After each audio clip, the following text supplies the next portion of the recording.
Benjamin Netanyahu, isa sa tinaguriang pinakamaimpluwensyang tao sa politika ng Israel, kasalukuyang Prime Minister ng nasabing bansa at kumakaharap sa mga hamon partikular na sa nagaganap ngayong digmaan sa pagitan ng kanyang puwersa at ng Hamas. Siya ang pinakamatagal na nanunungkulan bilang Prime Minister sa kasaysayan ng Israel. 16 na taon siyang nagsilbi at siya rin ang unang Prime Minister na isinilang sa bansa pagkatapos nitong magkaroon ng Declaration of Independence. Kamay na bakal ang makikita sa taong ito. Mababanaag ang kanyang katapangan at matibay na paninindigan lalo na sa pagharap sa mga krisis na nagaganap sa kanilang bansa. Pero gaano nga ba kakulay ang karera ng buhay ng isang Benjamin Netanyahu?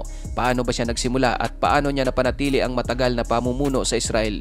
October 21, 1949, isinilang si Benjamin Netanyahu sa Tel Aviv, Israel.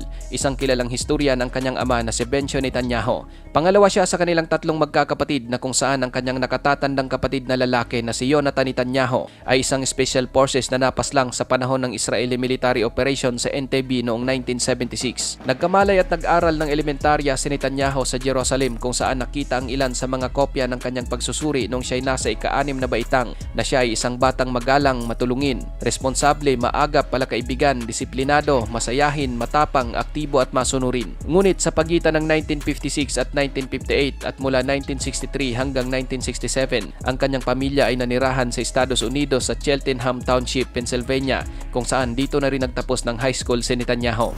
Noong 1967, matapos makapag-graduate ng high school, bumalik si Netanyahu sa Israel upang magsundalo. Nagsanay siya bilang isang combat soldier at nagsilbi ng 5 taon sa isang espesyal na unit ng puwersa ng IDF, ang Sayeret Matkal. Nakibahagi si Netanyahu at naging isang team leader sa maraming cross-border na pagsalakay noong 1967 to 70 War of Attrition. Kasangkot din siya sa maraming iba pang mga misyon kabilang ang 1968 Israeli raid sa Lebanon at ang pagsagip sa na-hijack na sa Bena Flight 571 noong May 1972 kung saan siya ay nabaril sa balikat. Umalis si Netanyahu sa active service noong 1972 ngunit nanatili siyang isang Sayeret Matkal Reserve. Pagkatapos noon, nagtungo naman siya sa Amerika upang mag-aral ngunit bumalik sa Israel noong October 1973 upang makibahagi sa Yom Kippur War. Nakibahagi rin si Netanyahu sa mga Special Forces raid sa kahabaan ng Suez Canal laban sa mga puwersa ng Egypt bago pinamunuan ng isang commando attack sa loob ng teritoryo ng Syria na ang mga detalye nito ay nananatiling nakasekreto.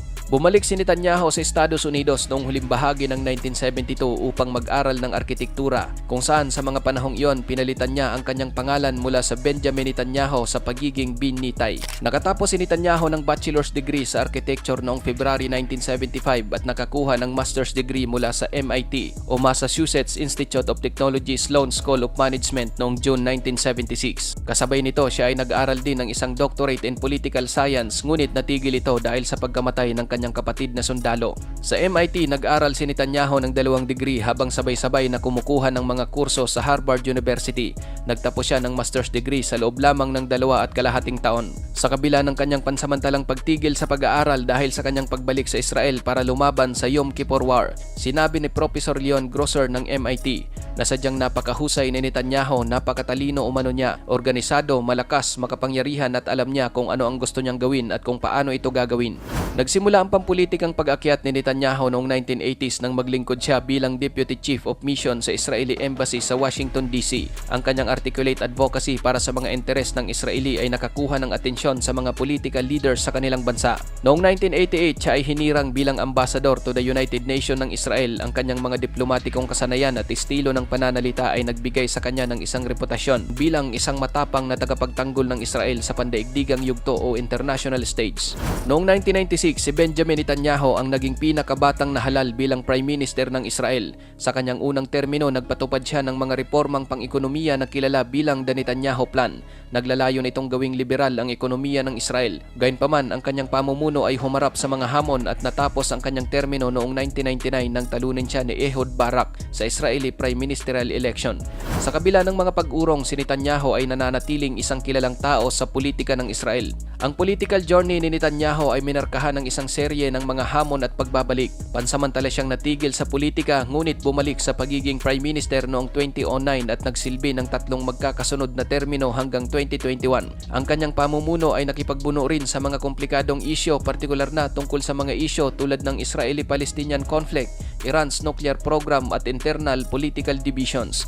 Gayunpaman, ang katatagan at ang pagiging mahusay ni Netanyahu ang nagpanatili sa kanya bilang nangungunang political figure sa Israel sa loob ng mahigit 2 dekada. Si Benjamin Netanyahu ay 3 beses na naikasal sa iba't ibang babae. Una siyang ikinasal kay Miriam Weizmann na nakilala niya sa Israel. Nagkaroon sila ng isang anak na babae na pinangalanan nilang Noah. Noong 1978, habang nagdadalang tao noon si Weizmann, nakilala naman ni Netanyahu at nagkaroon ng relasyon sa isang British na estudyante na nagngangalang Fleur Cates. Na-divorce ang kanilang kasal ng kanyang unang asawa nang malaman nito na mayroong ibang karelasyon si Netanyahu.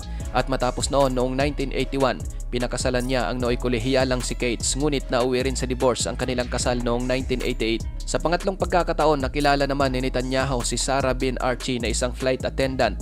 Ikinasal sila noong 1991 at nabiyayaan ng 2 anak na lalaki. Pagdating sa mga foreign leaders, marami sa mga ito ang personal na kakilala at talagang matalik na kaibigan nitong si Benjamin Netanyahu. Halimbawa, mayroon siyang malapit na relasyon sa Prime Minister ng Hungary na si Viktor Orban. Magkakilala ang dalawa sa loob ng marami ng mga dekada dahil sa pribilehiyong relasyon sa pagitan ng Likud Party at EPP o the European People's Party. Malapit na kaibigan din ni Netanyahu ang nooy Italian Prime Minister na si Silvio Berlusconi at maging ang Russian President na si Vladimir Putin ay mayroon silang tinatawag na warm relationship at personal friendship. Sa libro nga noon na isinulat ni Netanyahu noong 2022, inilarawan niya si Putin na isang matalinong tao, sopistikado at nakafocus kung ano ang kanyang goal.